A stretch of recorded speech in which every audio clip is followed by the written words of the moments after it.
प्रश्नावली में हमारा अगला एग्जाम्पल है कि दर्शाइए कि एक धनात्मक विषम पूर्णांक 4q + 1 या 4q + 3 के रूप का होता है, जहां q एक पूर्णांक है। हमें ये उदाहरण शो कर रहा है। यहाँ पे क्या कहा गया कि धनात्मक विषम पूर्णांक किस रूप का होगा, 4q + 1 या 4q + 3 के रूप का होगा। तो हम क्या करेंगे, हमारे पास यूक्लिड डिवीजन एल्गोरिथम लगाने के लिए मेरे पास क्या चाहिए, दो धनात्मक पूर्णांक। तो हम क्या करेंगे, a को मान लेंगे एक धनात्मक विषम पूर्णांक है। a क्या मानेंगे, मान लिया a एक धनात्मक विषम पूर्णांक है, और b को क्या मानेंगे हम 4। पिछले जो एग्जांपल में करवाया था ना 2q और 2q + 1 था, तो हमने b को क्या माना था, 2 माना था। यहाँ पे 4q + 1 4q + 3 है, तो हम क्या मानेंगे, b को 4 मानेंगे। अगर यहाँ पे कुछ और होगा, q के साथ जो भी होगा हम b को वही मान लेंगे। तो हम यूक्लिड विभाजन एल्गोरिथम लगाते हैं। यूक्लिड विभाजन एल्गोरिथम क्या करती है, a = 4q = r, ये हमारी परिभाषा है। a + bq + r, b की जगह हमने 4 ले लिया। और r की कंडीशन क्या होती है, r हमेशा 0 से बड़ा या छोटा, 0 से बड़ा या इक्वल, और 4 से हमेशा क्या होगा, छोटा, क्योंकि b की वैल्यू क्या है 4। तो यहाँ से r की वैल्यू अगर हम देखें तो r की वैल्यू क्या हो सकती है बेटा, या तो 0 होगा, या 1 होगा, या 2 होगा, या फिर 3 होगा। तो r की वैल्यू 0 1 2 3 हो सकती है। तो हम क्या करेंगे, इस इक्वेशन में r की जगह 0 1 2 3 सभी अलग अलग पुट करते हैं। r की जगह 0 पुट करते हैं, r की जगह 1, r की जगह 2, r की जगह 3। जब हमने r की जगह 0 रखा तो a की जगह क्या आ गया, 4q + 0, 4q बच गया।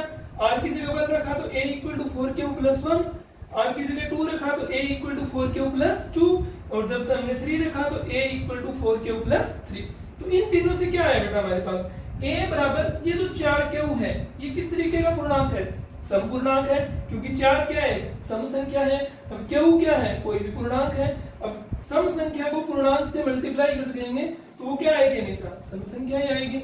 इसी तरीके से 4q + 2 है, वो भी क्या है, सम है, क्योंकि 4q सम और 2 भी सम, दो सम का जोड़ सम। तो इसका मतलब a बराबर जो 4q और 4q + 2 है वो नहीं हो सकते। क्यों नहीं हो सकते, क्योंकि ये दोनों क्या आ गए, सम आ गए, और हमने a को क्या माना है, धनात्मक विषम पूर्णांक माना है। क्या माना है, a को धनात्मक विषम पूर्णांक, लेकिन ये दोनों क्या आ गए, सम पूर्णांक। अतः a बराबर 4q और 4q + 2 नहीं हो सकते। अगर ये दो नहीं हो सकते तो बाकी जो बच गए 4q + 1 और 4q + 3 वो दोनों क्या हो गए, विषम पूर्णांक। तो अतः धनात्मक विषम पूर्णांक जो है वो किस तरीके के होंगे, 4q + 1 तथा 4q + 2 के रूप के। अगला उदाहरण है हमारे पास बेटा कि एक मिठाई विक्रेता के पास 420 काजू की बर्फियां हैं और 130 बादाम की बर्फियां हैं। वह ऐसी ढेरियां बनाना चाहती है कि प्रत्येक ढेरी में बर्फियों की संख्या समान रहे तथा ये ढेरियां बर्फी की परात में न्यूनतम स्थान घेरे। इस काम के लिए प्रत्येक ढेरी में कितनी बर्फियां रखी जा सकती है। तो इसको हमें करना है। देखो हमारे पास मान लीजिए कोई परात है, और इस परात में हमें काजू की बर्फियां भी रखनी है और बादाम की बर्फियां भी रखनी है। और किस प्रकार से रखनी है कि उनकी ढेरी बनानी है हमें, जैसे एक के ऊपर एक के ऊपर एक के ऊपर रखते हुए ढेरियां बनानी है। और हमें बता रहे हैं कि प्रत्येक ढेरी में कितनी बर्फियां रखनी है। कंडीशन क्या रहेगी कि ये ढेरियां न्यूनतम स्थान घेरे और हर ढेरी में समान बर्फियां हो। जैसे मान लो एक में 15 बर्फी है तो दूसरी ढेरी में 15, तीसरी में 15, सभी ढेरियों में 15 बर्फियां हो, और परात में जो जगह घेरे वो सबसे कम न्यूनतम जगह घेरे। तो इस टाइप के जितने भी क्वेश्चन आए उन क्वेश्चंस में हमें क्या करना है बेटा, जितनी भी बर्फियां हैं या जो भी सामान हमें दिए, चक्कर लगाने हो, कुछ भी करना हो, उनका हम क्या निकाल लेंगे, HCF निकाल लेंगे, हाईएस्ट कॉमन फैक्टर निकाल लेंगे। और इस एक्सरसाइज में हाईएस्ट कॉमन फैक्टर निकालने के लिए हमने क्या किया है, हाईएस्ट कॉमन फैक्टर निकालने के लिए हम यूक्लिडियन विभाजन एल्गोरिथम का प्रयोग करेंगे। तो हमारे पास बर्फियों की संख्या है, काजू की बर्फी कितनी 420 और बादाम की बर्फी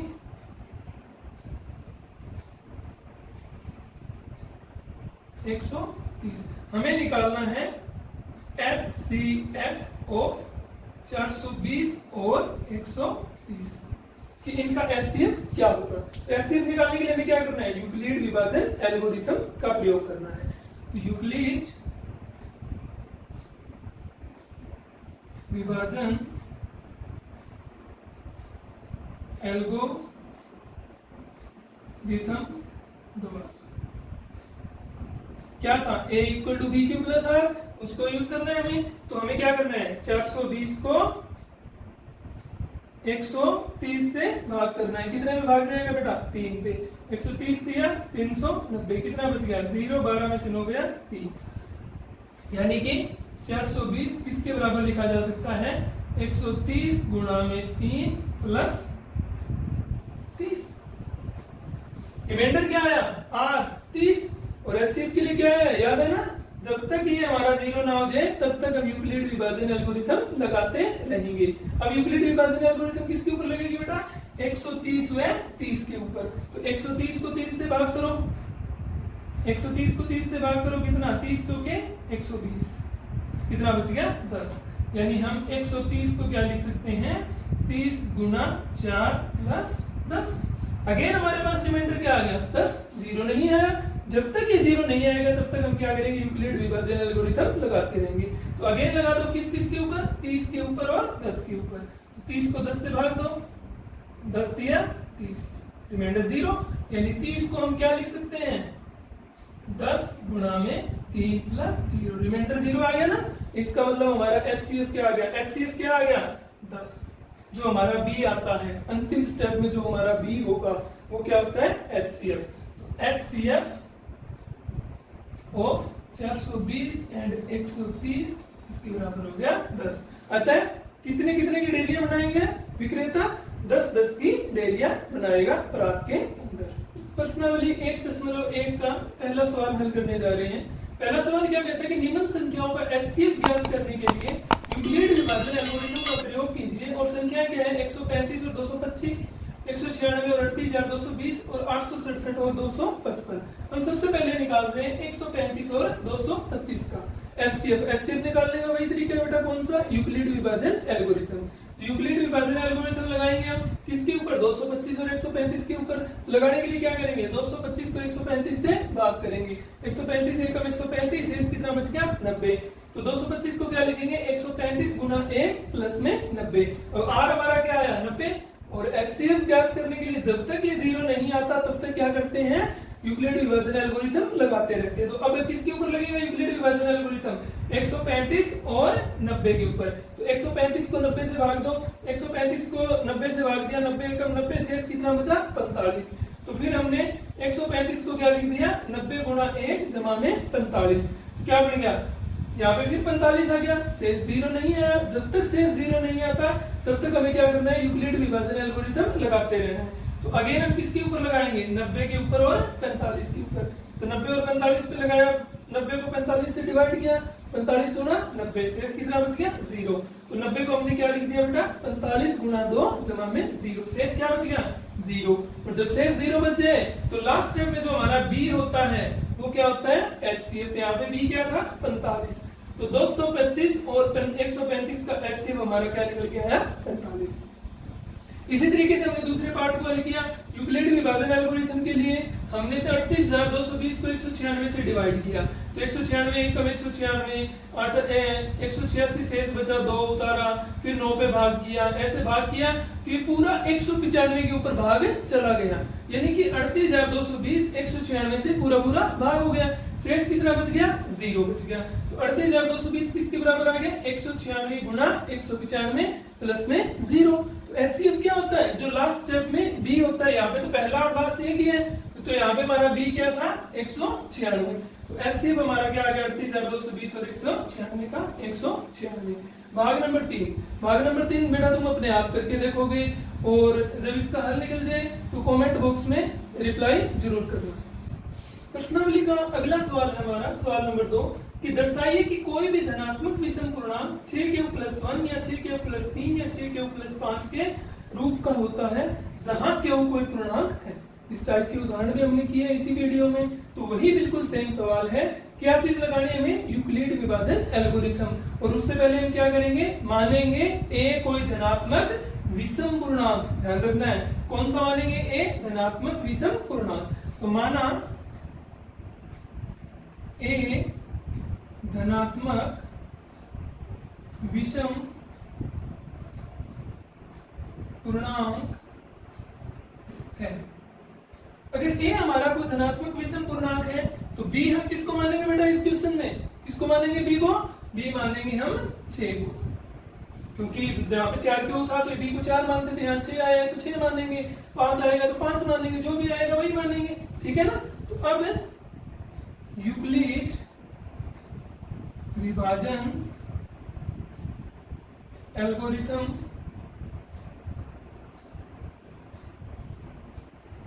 दोबारा क्या बनेगा, a बराबर 6q प्लस r, जहां पे 0 less than equal to r less than 6 होगा। r जो हमारा क्या होगा 6 से छोटा होगा, वही पुराने वाले सवालों की तरह। तो यहाँ पे r की वैल्यू फिर क्या क्या हो सकती है बेटा, 0 1 2 3 4 5 6 नहीं होगी, 5 तक हो सकती है। अब वही पुराने क्वेश्चंस की तरह हम r की जगह सारी वैल्यूज इसके अंदर पुट करेंगे r बराबर 0, r बराबर 1, r बराबर 2, r बराबर 3, r बराबर 4, r बराबर 5। सबसे पहले हम r की जगह 0 पुट करेंगे तो क्या बनेगा, a बराबर 6q, r बराबर 1 के लिए 6q प्लस 1, 2 के लिए 6q प्लस 2, 3 के लिए 6q प्लस 3, 4 के लिए 6q प्लस 4 और 5 के लिए 6q प्लस 5। वही सारी वैल्यूज इसमें पुट करते गए बेटा, r की जगह 0 रखा, r की जगह 1 2 3 सारी वैल्यूज हमने रख दी। अब वही 6q कौन सा पूर्णांक है, सम है, क्योंकि 6 एक सम नंबर होता है। इसी तरीके से 6q प्लस 2 क्या है, धनात्मक सम पूर्णांक है। 6q प्लस 4 भी क्या है, धनात्मक सम पूर्णांक है। और a हमारा धनात्मक विषम पूर्णांक है। इसका मतलब ये 3 तो हो ही नहीं सकते, हम लिख देंगे a बराबर 6q plus 2 and 6q plus 4 नहीं हो सकते। क्यों नहीं हो सकते, क्योंकि a एक विषम पूर्णांक है, विषम पूर्णांक है। इसका मतलब जो बाकी जो बच गए हमारे पास वो क्या होंगे फिर, a बराबर 6q plus 1, 6q plus 3 and 6q plus 5 धनात्मक विषम पूर्णांक के रूप हैं।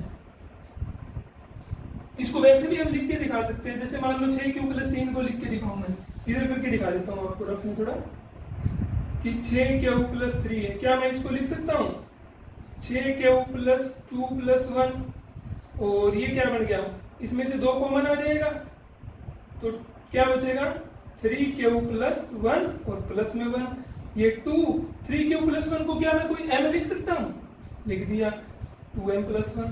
और ये हमने जो सबसे पहला उदाहरण किया था कि कोई भी विषम पूर्णांक है वो किस रूप में होता है 2m प्लस 1, 2q प्लस 1, कुछ भी हो वो हमारा बन गया 2m प्लस 1। तो ये सारे के सारे हम इस रूप में जनरेट कर सकते हैं, 2m प्लस 1 की फॉर्म में जनरेट कर सकते हैं। प्रश्नावली का अगला सवाल है कि किसी परेड में 616 सदस्यों वाली एक सेना की टुकड़ी को 32 सदस्यों वाली एक आर्मी बैंड के पीछे मार्च करना है। ये आपने देखा ही है, जैसे मार्च होता है गणतंत्र दिवस स्वतंत्रता दिवस की परेड के अंदर, आगे आगे तो बैंड चल रहा होता है, पीछे पीछे आर्मी की टुकड़ी चल रही होती है। तो वही एक सिचुएशन है कि एक सेना की टुकड़ी है जिसमें 616 सदस्य हैं और एक बैंड है, बैंड में कितने 32 सदस्य हैं, और बैंड आगे चलेगा और सेना की टुकड़ी पीछे चलेगी। दोनों समूहों को समान संख्या वाले स्तंभों में मार्च करना है, यानी जो दोनों टुकड़े हैं ना उनको समान स्तंभ, जैसे ये ऐसे समान लाइनें, जैसे मान लो बैंड की 4 लाइनें हैं तो सेना की भी पीछे कितनी लाइनें बनानी है, हमें 4 लाइनें ही बनानी है, आगे ये चलेंगे पीछे ये चलेंगे।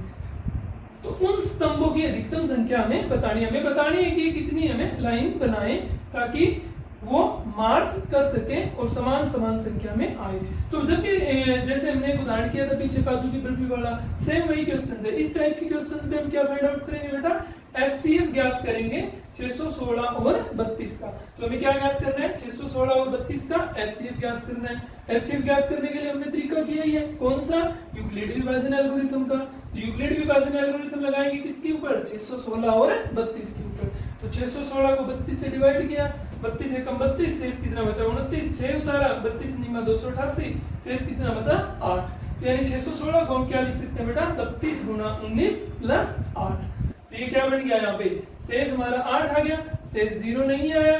जब तक शेष 0 नहीं आता तब तक एचसीएफ ज्ञात नहीं होता, इसलिए हम क्या करेंगे दोबारा भाग करेंगे किसको 32 को और 8 को। 32 को हमने 8 से भाग किया, 8 चुके 32 पूरा पूरा भाग हो गया, मतलब 32 को क्या लिख सकते हैं 8 गुना 4 प्लस 0, शेष 0 आ गया ना। शेष 0 आता है तो एचसीएफ क्या होता है लास्ट स्टेप जो है उसमें बी, लास्ट स्टेप ये है, इसमें बी क्या है हमारा 8 है। तो 616 और 32 का एचसीएफ क्या होगा बेटा 8। इसका मतलब स्तंभों की जो अधिकतम संख्या होगी वो कितनी होगी 8।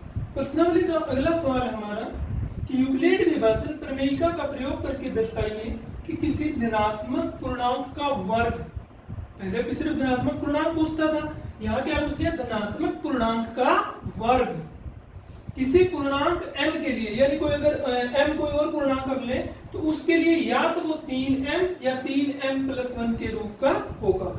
यानी कि कोई भी धनात्मक पूर्णांक लेंगे अगर हम उसका वर्ग करेंगे तो उसका वर्ग या तो 3m के रूप का होगा या 3m+1 के रूप का होगा।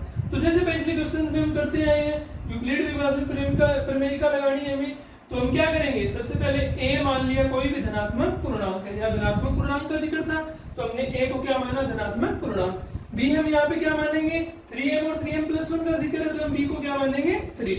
यूक्लिड विभाजन एल्गोरिथम लगाएंगे तो a किसके बराबर बनेगा बेटा 3q प्लस r, और r की कंडीशन क्या होगी r 0 से बड़ा या बराबर और 3 से छोटा होगा। तो इस कंडीशन को लेते हुए r की वैल्यू क्या हो सकती है या तो 0 हो सकता है या 1 हो सकता है या फिर 2 हो सकता है। तो हम इस इक्वेशन में r की जगह 0, 1 और 2 तीनों वैल्यूज पुट करते हैं। तो r की जगह 0, r की जगह 1 और r की जगह 2। जब हमने इसमें r की जगह 0 पुट किया तो 1 किसके बराबर बना 3 के हो गए। जब हम 1 पुट करेंगे तो 3 क्यू प्लस 1, जब हम 2 रखेंगे तो 3 क्यू प्लस 2। ठीक है बेटा, अब हमें क्या चाहिए वर्ग चाहिए, इसलिए हम क्या करेंगे इन तीनों का वर्ग कर देंगे। वर्ग करने पर इन सभी का वर्ग a का वर्ग a स्क्वायर, 3 क्यू का वर्ग कर दिया a का वर्ग 3 क्यू प्लस 1 का स्क्वायर कर दिया, a का स्क्वायर 3 क्यू प्लस 2 का स्क्वायर कर दिया। तो यहाँ पे a का स्क्वायर 3 का और q का दोनों का अलग अलग स्क्वायर हो जाएगा, 3 का स्क्वायर 9, q का स्क्वायर q स्क्वायर, यहाँ पे a स्क्वायर, ये फॉर्मूला लग गया बेटा a प्लस b का स्क्वायर। a प्लस b का स्क्वायर तो फॉर्मूला याद ही होगा क्या होता है a square plus b square plus 2ab, जहाँ पे a और b कोई भी नंबर हो सकते हैं। तो a की जगह हमारे पास क्या है 3q, तो 3q का square 9q square plus b की जगह क्या है 1, b का स्क्वायर 1 का स्क्वायर 1 ही होता है, प्लस में 2ab मतलब 2 इंटू 3q इंटू 1, तो कितना बन गया 6q। सेम यहाँ पे हमने a प्लस b के स्क्वायर का फॉर्मूला लगाया तो क्या बना 9q स्क्वायर प्लस 2 का स्क्वायर 4 प्लस में 2ab, इनकी गुणा की तो 2 2 जा 4 3 जा 12, 12q बन गया। अब हमने क्या किया a स्क्वायर 9 को 3 गुणा 3 लिख दिया, क्यों लिख दिया क्योंकि हमें 3m या 3m+1 चाहिए, तो 3 अलग निकालना है हमने। तो हमने क्या किया 9 को 3 गुणा 3 लिख दिया, साथ में q स्क्वायर कर दिया। यहाँ पे हमने क्या किया 9q स्क्वायर और 6q को इकट्ठा कर दिया और 1 को दूसरी साइड लिख दिया। इसी तरीके से यहाँ पे हमने क्या किया 9q स्क्वायर 12q और 4 को तोड़ दिया हमने किसमें 3 जमा 1 में। क्यों तोड़ा क्योंकि हमें एक रूप चाहिए 3m जमा 1, यानी हमें प्लस का 1 अलग चाहिए, तो हमने 4 को ब्रेक कर दिया बेटा किसमें 3 + 1 के अंदर। ओके, अब देखो यहाँ पे 3, इस 3q स्क्वायर को हमने क्या लिख लिया m लिख लिया। ये कह रहा है ना किसी भी पूर्णांक m के लिए, तो हमने ये जो 3q स्क्वायर है क्योंकि ये इंटीजर ही है पूर्णांक है, इसलिए हमने इसको क्या नाम दे दिया एक m नाम दे दिया। a स्क्वायर यहाँ पे 3, इन दोनों से 3 कॉमन ले लिया 9q स्क्वायर प्लस 6q से 3 कॉमन लिया तो 9 से 3 कॉमन आया 3q स्क्वायर प्लस में 6 में से 3 कॉमन आया कितना बच गया 2q, और ये प्लस का 1 अलग से पड़ा, ये ब्रैकेट हमने यहाँ पे लगा दिया।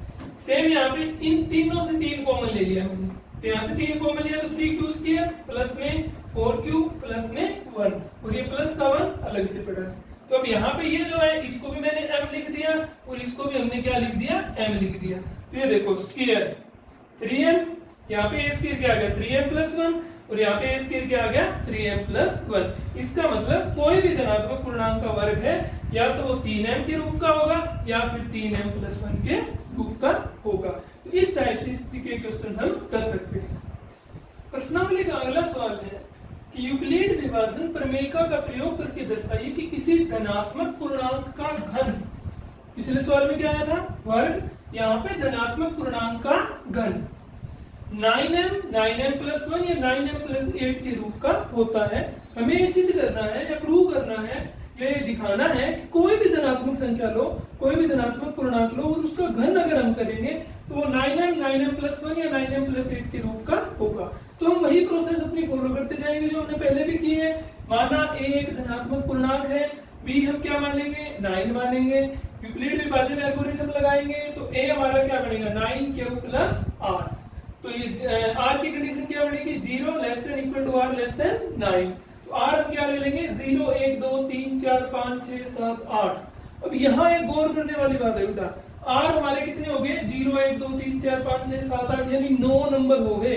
अगर हम ये 9 नंबर इसमें पुट करें तो a की वैल्यू क्या आएगी 9q plus 1 9q plus 2 9q plus 3 9q plus 4 9q plus 5 up to 9q plus 8। फिर उन सभी का घन कर करके देखना, इसका मतलब ये सवाल क्या होगा बहुत लंबा चला जाएगा। तो हम क्या करेंगे इस क्वेश्चंस में हम थोड़ा सा एक मॉडिफिकेशन करेंगे, रिड्यूस करेंगे b की वैल्यू को। कैसे b की वैल्यू हम क्या लेके चलेंगे बेटा 3। क्यों लेंगे, देखो हमें क्या चाहिए 9 चाहिए यहाँ पे, और हम क्यों 3 क्यों लेंगे, हमें उसका क्या करना है घन करना है। अगर मैं 3 का घन करूं 3 का क्यूब करूं तो क्या बनेगा 3 3 9 3 27, और 27 में से मैं 9 तो कॉमन निकाल ही सकता हूँ। इसलिए b की जगह मैं क्या लूंगा 3 लूंगा, और b की जगह 3 लेने से क्या होगा मेरा r घट जाएगा 0 1 और 2 यानी 3 ही वैल्यू बचेगी। पहले कितनी वैल्यू आ रही थी 9 वैल्यू आ रही थी, अब कितनी वैल्यू आ गई 3 वैल्यू आ गई। इसलिए हम ये तो b इक्वल टू 9 ले रहे हैं ना, इस क्वेश्चन में हम मॉडिफाई करके, वैसे तो आप b इक्वल टू 9 लेके कर सकते हो लेकिन क्वेश्चन बहुत लंबा चला जाएगा, यूजलेस चला जाएगा, इतना लंबा क्वेश्चन हो जाएगा। इसलिए हम b की वैल्यू को क्या लेके चलेंगे 3 लेके चलेंगे। तो ये बीच वाला पार्ट हम नहीं करेंगे, इसको मैं रब कर देता हूं।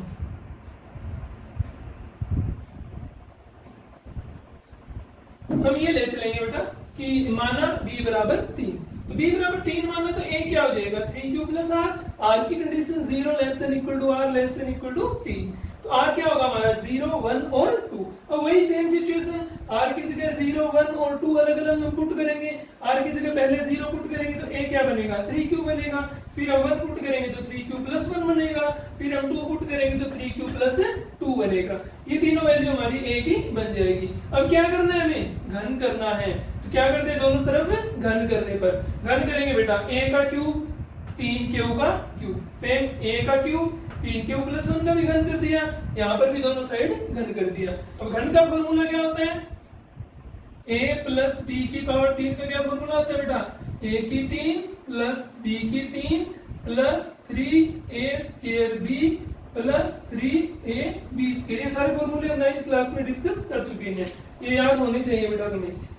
तो a प्लस b का क्यूब ये फॉर्मूला हम अप्लाई करेंगे इनके ऊपर। यहाँ पे तो सीधा बन जाएगा 3 क्यों हुआ तो दोनों की अलग अलग पावर कर देंगे, 3 की पावर 3 3 3 9 3 27 क्यों की पावर 3।